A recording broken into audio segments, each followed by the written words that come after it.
Sebelumnya aku sudah memprediksikan ya, sejak viralnya suara ya seseorang yang dinyatakan kesurupan sosok Vina, sampai dia menjelaskan sedetil itu kronologi dan kasus secara sadis ketika beliau dibunuh, itu sudah ragu dengan pernyataan bahwa dia kesurupan. Seorang kesurupan tidak akan sampai mengerti sedetil itu. Ya, artinya ketika kita sudah beda alam, ya, roh tersebut itu kan sudah dalam pengawasan ya yang maha kuasa, artinya ada batasannya. Ketika pun Allah memberikan syafaat kepada orang ini untuk menyampaikan pesan kepada keluarganya, dia tidak akan pernah sampai sedetil itu, ya.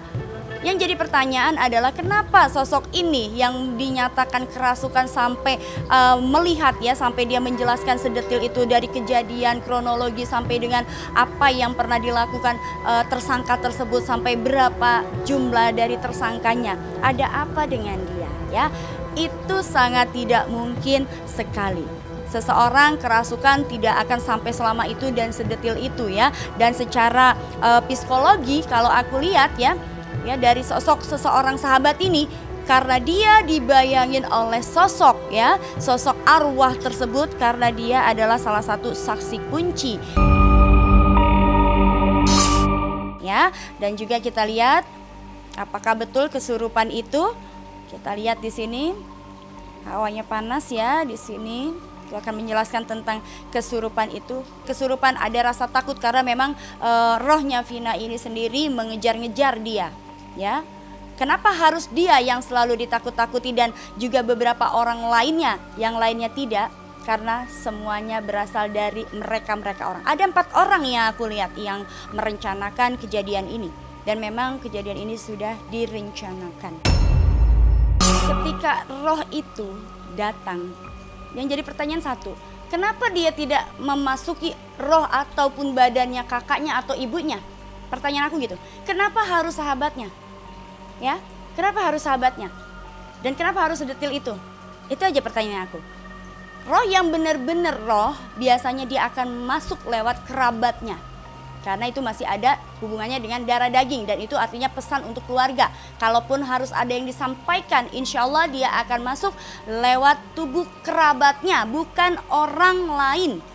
Yang bisa memasuki tubuh roh seseorang itu adalah yang satu darah. Kecuali ya, ada pengecualian, kecuali orang itu adalah semacam indigo atau dia yang memiliki ya kemampuan dalam melihat makhluk astral. Itu sangat mungkin. Mediator ya, mediator yang memang dia memang bisa memasuki alam ya, alam gaib. Tapi kalau tidak, dia tidak akan pernah masuk kepada tubuh orang lain, apalagi orang lain itu ya, dia akan memasuki tubuh keluarganya. Jelas dalam keluarganya. Kenapa harus dia? Itu ada suatu ya, di balik ini ada drama sebenarnya.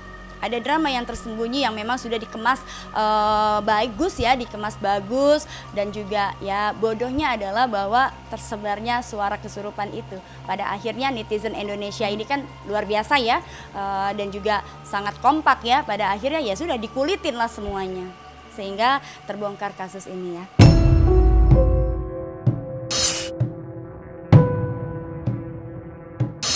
Kalau aku lihat di sini lebih tepatnya adalah ada rasa sakit hati, di mana sesosok ya yang almarhum ya, yang cowok itu sekarang kan hubungannya dengan Vina ya. Ada rasa sakit hati di sini yang dikemas ya, sehingga mereka berencana untuk ya, memang sengaja direncanakan ini. Ini kasus ini emang sengaja direncanakan ya.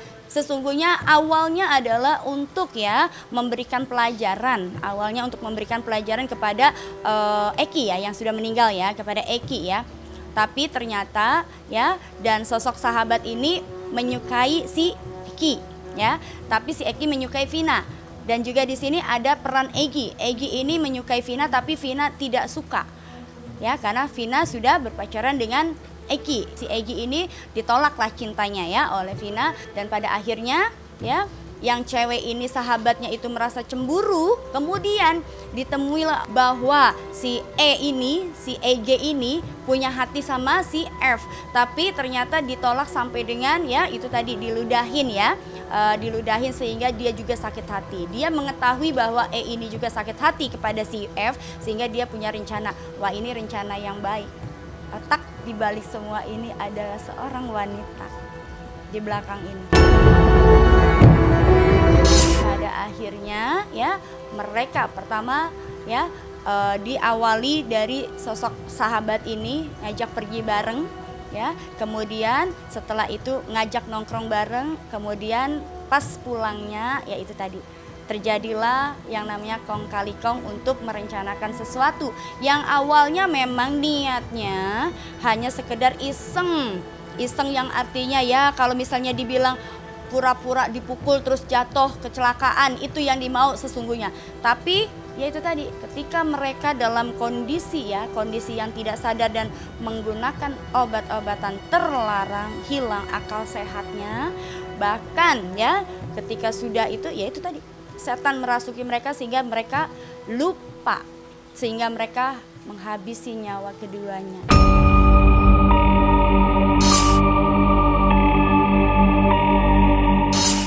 Seseorang yang sudah melakukan kejahatan yang tadinya awalnya dia pikir hanya sebagai gurauan dan peringatan, tapi ternyata malah lebih ya, dan kejadiannya malah terjadi seperti ya itu tadi sampai menghabisi nyawa beliau. Otomatis di sini ada rasa ketakutan, kepanikan dalam diri dia.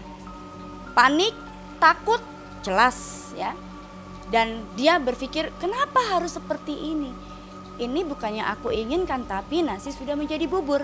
Pada akhirnya apa?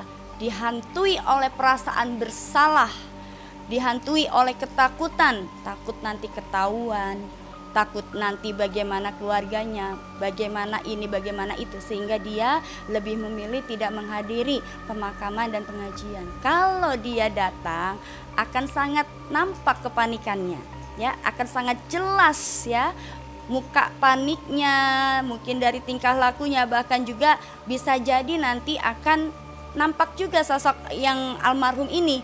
Maka dia memilih untuk tidak menghadiri karena memang di sini ada tekanan ya, ada tekanan dari kesalahan dia, ada tekanan dosa-dosa yang dia perbuat ya. Jadi dia memilih untuk cooling down dan tidak menghadiri pemakaman dan pengajian.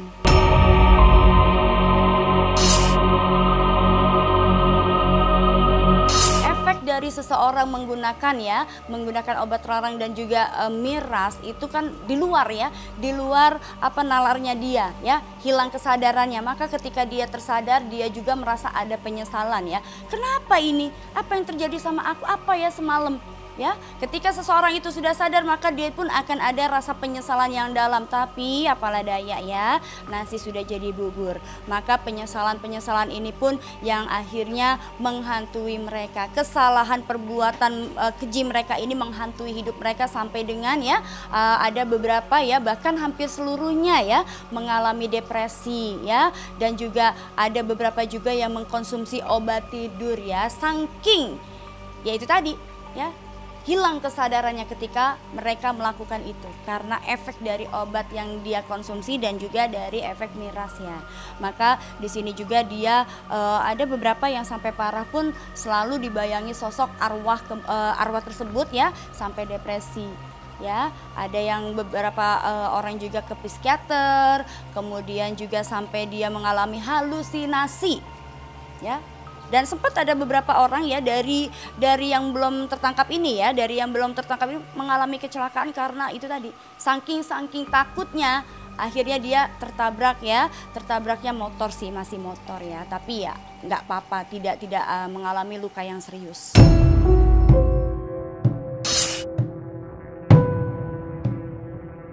Saat ini aku sih melihatnya ya dia kayak dihantuin rasa bersalah dan juga emang ini ya istilahnya apa ya, sering dihantui sosok F ini, sering dihantui, ditakutin dan didatangi karena di sini ya itu tadi sangat gelap ya, darkness, artinya dia sedang mengalami masa-masa kesulitan dan kegelapan dalam hidupnya ketika dia melakukan itu.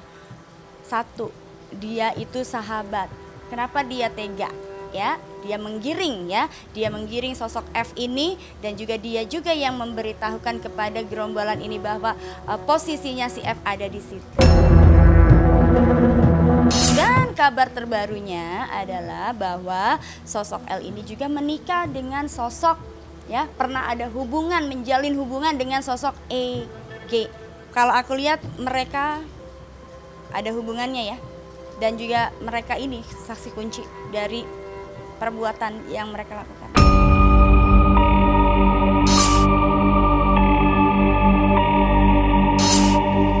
Seorang L ini sangat pintar ya.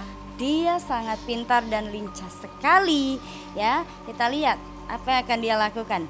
Dia akan merasa bahwa dia adalah pahlawan di sini ya, bahwa dia tidak bersalah, bahwa dia juga itu tadi, saya bisa kerasukan.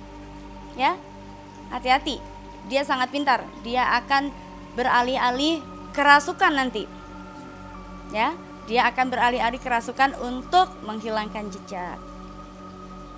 Hati-hati ya, dia akan menghilangkan jejak dengan pura-pura alih-alih kerasukan seperti yang sudah dia lakukan. Itu kepandaian dan lincahnya seorang L ini.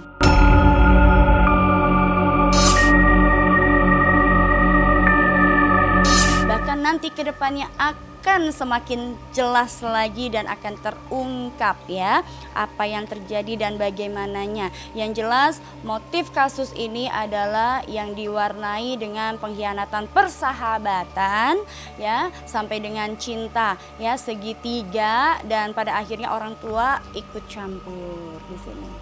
Selama kasus ini dikawal oleh netizen dan juga banyak pihak-pihak terkait juga yang merasa dirugikan ya, dan juga ada support dari beberapa orang juga ya, di dalamnya insya Allah akan ada titik terang karena kasus ini ya itu tadi ya, mudah-mudahan yang namanya keadilan di Indonesia ini akan diterapkan ya, karena memang sangat kasihan sekali korbannya adalah yaitu tadi, kalau mereka misalnya punya uang atau misalnya mungkin ini ya, tapi yang namanya nyawa seseorang tidak bisa dinilai dengan uang.